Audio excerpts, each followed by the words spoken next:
रामकृष्ण हरी मंडळी आज या संतोषी माता मंदिरमध्ये आज संध्याकाळी 5:30 वाजता श्री महालक्ष्मी माता अनुष्ठान पूजेचे नियोजन करण्यात आलेलं आहे। तर मंडळी या पूजेला स्वतः मी बसणार आहे। महालक्ष्मी अनुष्ठान म्हणजेच काय तर मंडळी महालक्ष्मीचा सदैव आपल्यावरती कृपा आशीर्वाद असावा असाच हा या पूजेचा हेतू आहे। ही पूजा संपन्न करण्यासाठी या मंदिराचे व्यवस्थापक, मंदिराचे पुजारी सन्माननीय श्री वेदमूर्ती श्री पुरुषोत्तम शिवाजी देशमुख गुरुजी स्वतः ही पूजा संपन्न करणार आहेत। तर चला आपण ही पूजा कशा प्रकारे असते ते आपण पाहूया। मित्रांनो, मलाड अप्पापाडा आनंदनगरमध्ये हे असलेलं मंदिर श्री माऊली कृपा संतोषी माता मंदिर खूप छान मंदिर आहे। मित्रांनो, मंदिरामध्ये आपण पाहू शकता की मध्यस्थानी श्री संतोषी माता विराजमान आहेत, तर मातेच्या उजव्या स्थानी श्री साईबाबा विराजमान आहेत, तर मातेच्या डाव्या स्थानी महागणपती म्हणजे आपले आराध्य दैवत श्री गणराया आहेत। खूप छान असं मंदिर आहे मित्रांनो, पाहू शकता। पूर्ण हा मंदिरचा पूर्ण गाभारा हा मार्बलने बनवलेला आहे।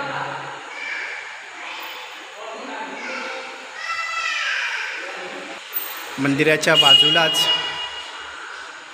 श्री राम, लक्ष्मण, सीता, हनुमान यांच्याही मूर्ती विराजमान आहेत।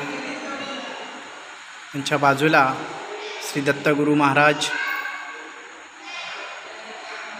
यांचीही मूर्ती विराजमान आहेत।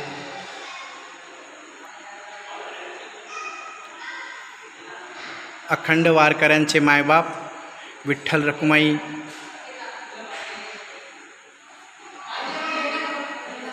तसेच मित्रांनो माऊली कृपा यांची कुलस्वामिनी यांचीही इथे छबी ठेवलेली आहे पहा। मित्रांनो, मलाडसारख्या या नगरीमध्ये हे खूप छान असं मंदिर आहे।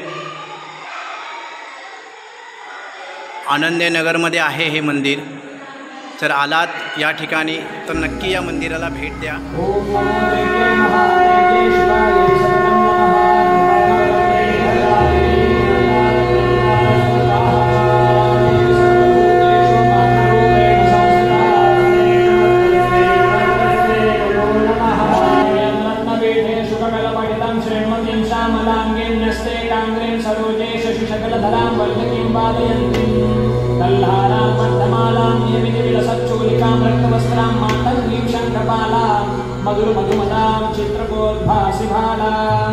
अक्षस्त्रपरशृङ्गदेशकुलिशं पद्मं धनुष्कुण्डिकां दण्डं शक्तिमसिं चर्मजलजं घण्टां सुरां भाजनं शूलपाशस्तरशनेन धृते हस्तै प्रसन्नानना देवे सर्वपरिदीनः महालक्ष्मीं सरोजस्थिता ध्यानम् ऐगिरिनन्दिनि नन्दितमेदिनि विश्वविनोदिनि नन्दमुखे शिरोदिनि वासिनि विष्णुविलासिनि विष्णुते भगवति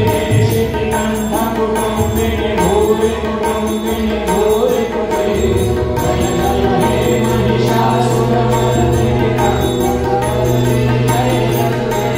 सुरवरवर्षिणि गुणधरधरशिनि गुणमुखमरशिनि हर्षवते त्रिभुवनकोशि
तामिहोपक्वये श्रियं चन्द्राप्रभासा यशसा स्कलन्तीं श्रियं लोके देवदुष्टामुदारा तां पद्मिनीं शरणमहं प्रपद्ये अलक्ष्मीर्नेमश्चत्वान् मां गणे आदित्यवर्णे तपसोऽधिजातो वनस्पतिस्तव वृक्षोऽथविल्वः तस्य फलानि तपसा नुदन्तो माय्यान्तरायाश्च मय्या अलक्ष्मीः उपैतु मां देवसखाकीर्तिश्च मय्या सह प्रार्तभूतोऽसुराज्येऽस्मिन् कीर्तिवृद्धिं ददातु मे शुद्धिभासामलां ज्येष्ठा लक्ष्मीनाशयाम्यहम् अभूतिमसमृद्धिं च सर्वादेवतमे प्रहार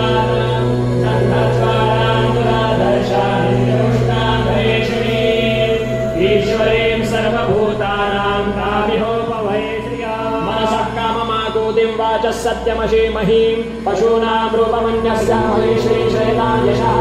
कर्तमेन प्रजाभूता मयि सम्भवकर्दमा श्रियं वासय मे कुले मातरं पद्ममालिनीम् आपश्रदन्तु स्निग्धानि चिक्किरे तव समे कुले निजदेवीं मातरं श्रियं वासय मे कुले आर्द्रां पुष्करणीं पुष्टिं पिङ्गलां पद्ममालिनीं चन्द्राभिनमयीं लक्ष्मीं जातवेदो महावः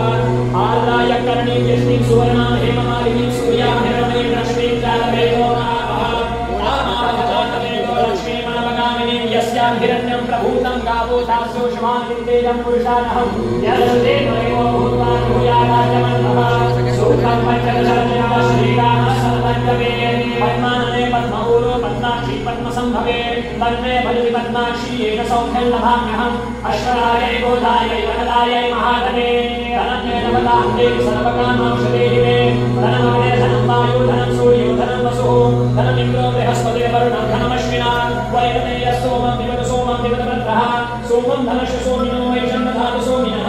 न क्रोधो न च मात्सर्यं न लोभो न शुभामति भवन्तीत्यपुण्यानां भक्तानां श्रीसूक्तन्तवे सरस्वतीमये सरोजास्ते धवदराशुभदग्धमान्यशोभे भगवती हरिवल्लभे मनोज्ञे भुवनभूतकरी प्रसीदमैषं विष्णुपत्नी क्षमादेवीं माधवीं माधवप्रिया लक्ष्मीं रसगीं देवीं नमामि चिरवल्लभं महालक्ष्मी च विद्महे विष्णुपत्नी च धीमहि तन्नो लक्ष्मी प्रचोदयात् श्रीयवरदस्मनायुष्यमारोग्यमादिदाक्षोभमानं महीयते धान्यं धनं पशुं बहुपुत्रलाभं जनसंवत्सरं दीर्घमायुः सहनावतु सहनौ भुनक्तु सह वीर्यं करवावहै तेजस्विनावधीतमस्तु मा विद्विषावहै ॐ शान्ति शान्ति शान्तिः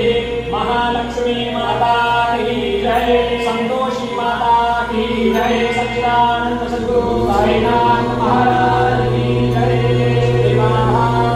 सकलोपचारार्थे दत्तपुष्पाणि समर्पयामि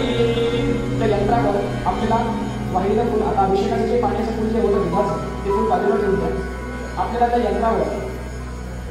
असलेलं दूध जे आहे ते आपल्याला साफ करायचं त्याच्यानुसार नारळाच्या खाली तुम्हाला एक कपडा दिलेला आहे ब्लाउज पीस ते ब्लाउज पीस आपल्या जवळ घ्या त्याच्याने ते यंत्र पुसा परत ते यंत्र आपल्या जागेवर ठेवून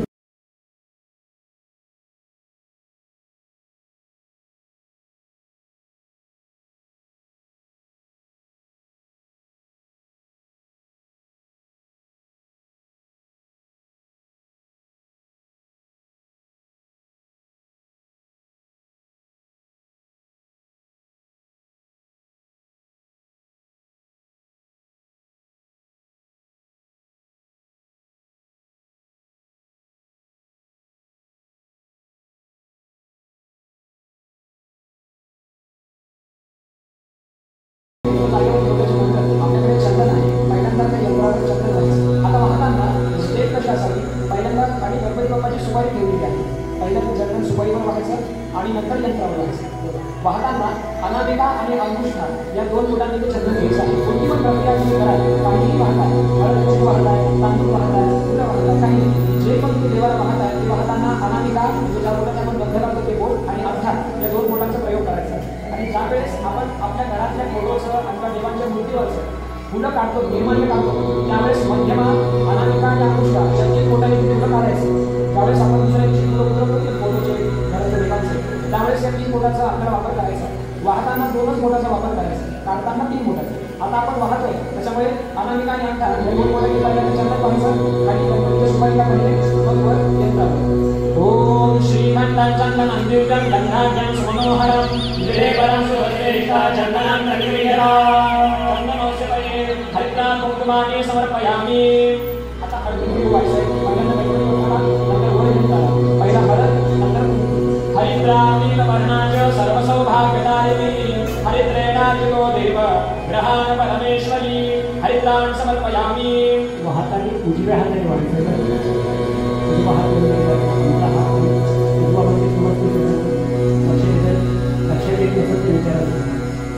उजव्या हाताने व्हायचं डाव्या हाताने कोणतीही नाही करायची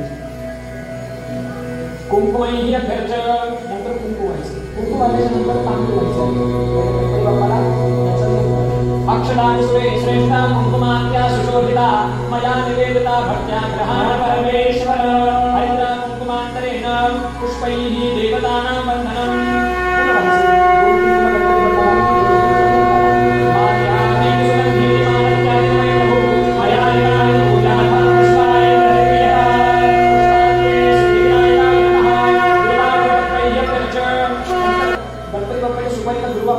प्रत्येकाच्या दारामध्ये दुर्वाची सुरी आलेली आहे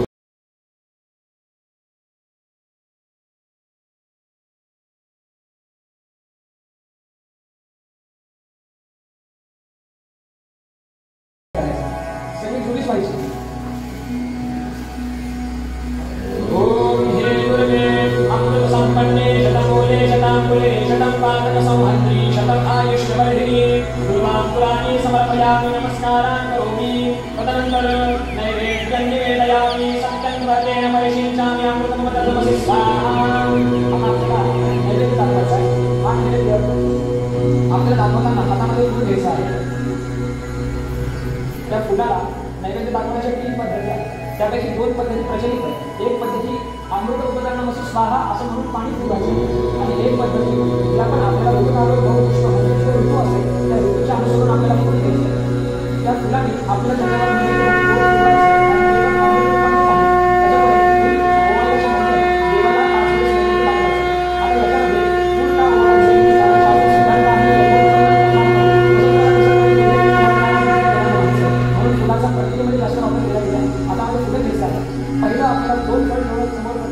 पहिलं फळ गणपती बाप्पासाठी आहे दुसरं फळ यंत्रासाठी आहे दोन्ही फळांपैकी 2 आपल्याला फळ फिरवायचं आहे आणि 5 वेळेस देवाला लावायचं आहे ओम आहार रक्ष भोजन च नैवेद्यं प्रतिगृह्यताम् ओम प्राणाय स्वाहा ओम प्राणाय स्वाहा ओम ज्ञानाय स्वाहा ओम प्राणाय स्वाहा ओम समानाय स्वाहा ओम ब्रह्मणे नमः नैवेद्यं निवेदयामि एक फूल या फळावर एक फूल दुसऱ्या फळावर असा हातातला फूल जे आहे त्या फळावर वाहून द्यायचं पुष्पाणि समर्पयामि नमस्कारान् करोमि नारिकेलफलं प्रदानम् आता आपल्या समोर प्रत्येकाला नारळ दिलेला आहे ते नारळ आपण हातात घ्यायचं आहे त्या नारळावर एक फूल हळद कुंकू आणि अक्षता वाहायचे आहे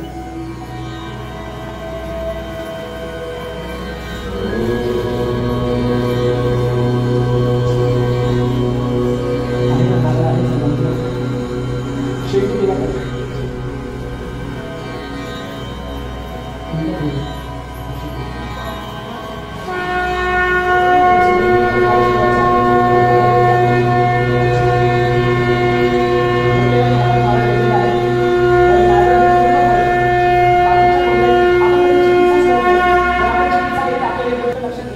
समजा आपण देवाला नैवेद्य दाखवणार आहे सांगा ना फळाचा कोणतं फळ आहे संधी आहे बरोबर शंभर आहे संधी सांगा ना संधी फळाचा आपण नैवेद्य दाखवणार एक फकीरम आया शिरडी गाँव में आ बैठा एक नीम की छाँव में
Thank